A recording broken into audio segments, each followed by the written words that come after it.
When I started working with survivors of torture, I was only 19 years old, so I was a youth myself, which was really incredible. It was a really incredible way to grow and to learn, but it also took, I had to check myself. It took a certain amount of, I needed a lot of support.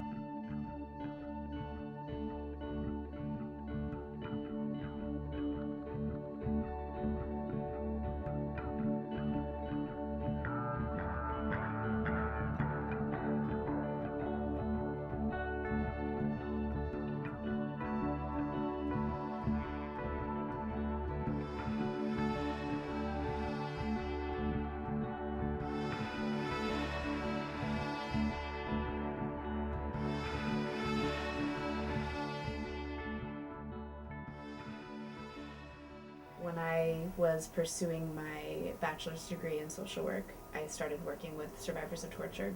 I got this amazing internship, and I was working with mostly African immigrants as a counselor. I helped them connect with educational resources if they needed something like English classes, or just with any goal setting that they needed. We would work together and build a relationship to, find what they needed.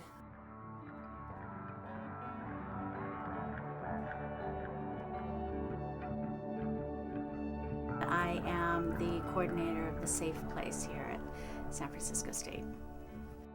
I came into this field because I wanted the world to be a better place. I wanted, at a very basic level, I wanted people to be able to be in a place where they could reach their fullest potential. What I realized is that dealing with crisis and trauma work, that is probably one of the biggest barriers that prevents people from reaching that potential.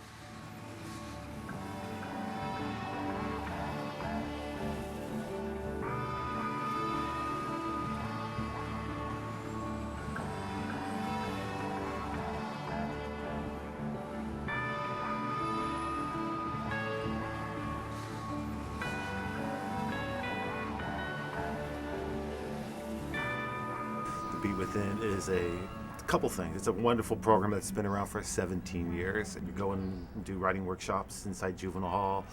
And from the workshops in Juvenile Hall, we produce this amazing publication that brings together the community of young people who find themselves in detention.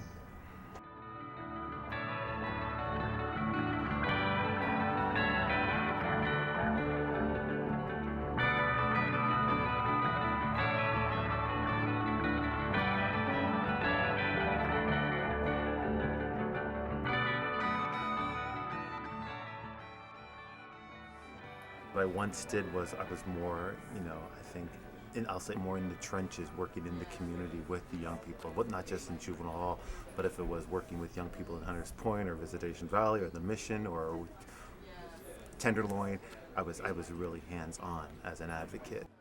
Creating the Beat Within, I'm no longer, were necessary for me to be in the trenches in that same capacity and feeling the weight of, and that's what I felt, was the weight that if I'm working with this young person in the community, I feel almost responsible for him or her to succeed and make it.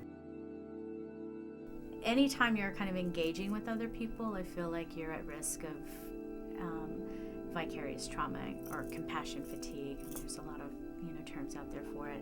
You're basically bearing witness to what they're being traumatized by. My first day of actually seeing clients, I remember looking in their files, because somebody else would do an initial intake interview and then I would see them. So there was this one file full of information, and it just, was pretty detailed as far as what trauma each person had been through. After seeing the first one, it was just too much for me. It was just like, I started crying. I went into the bathroom. I thought, who am I to be talking to this person? What am I going to do for them? This is so intense.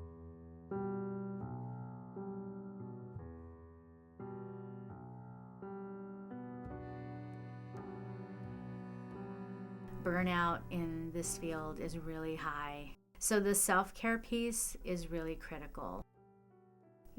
somebody leaves the room and it's just like you feel like you've kind of just picked up everything they brought in.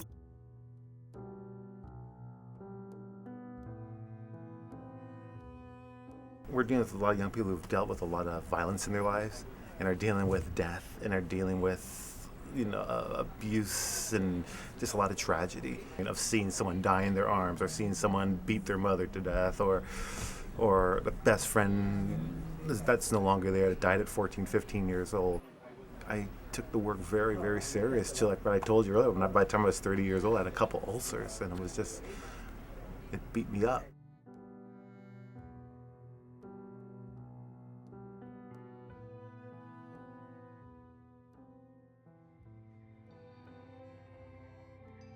This is just what I used to take notes, like when I did interviews with the little kids in Kenya on our scholarship program, because nobody had just done like a basic assessment.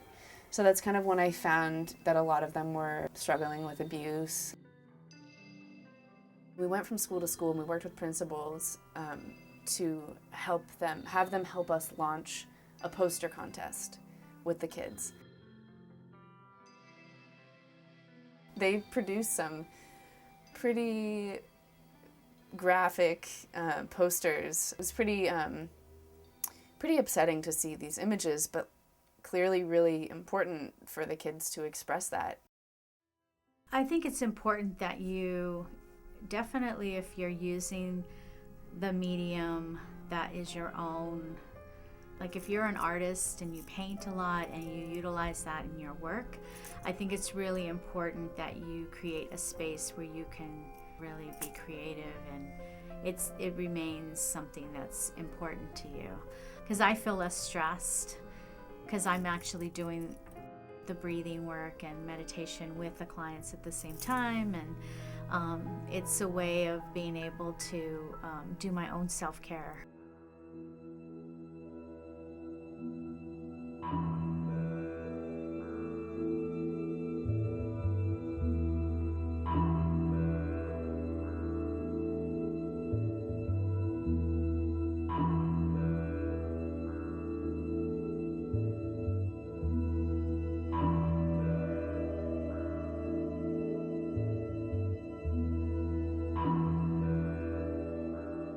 When I first started going to yoga, I didn't really know what was happening, but I would want to cry a lot in this one pose. It's called pigeon pose or half king pigeon. You basically fold your entire body onto itself with one knee bent. And it's really beautiful because your face is kind of hidden from the world, so you can feel really protected.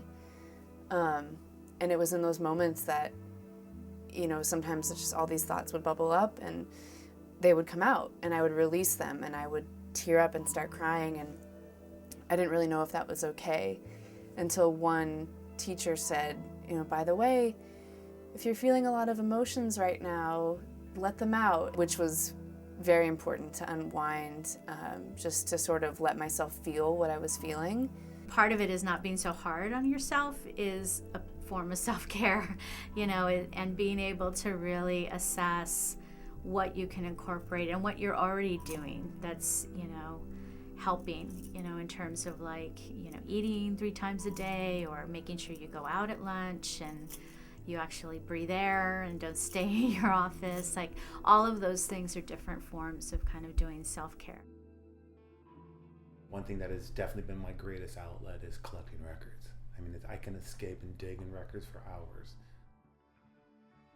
I also enjoy writing, and writing, not to write for a blog or write for the Beat or write for my life story, but just get thoughts off my chest. Because that's what I'm telling the kids to do in juvenile. Instead of carrying that pain on you, just get it down on paper and you'll feel a lot better.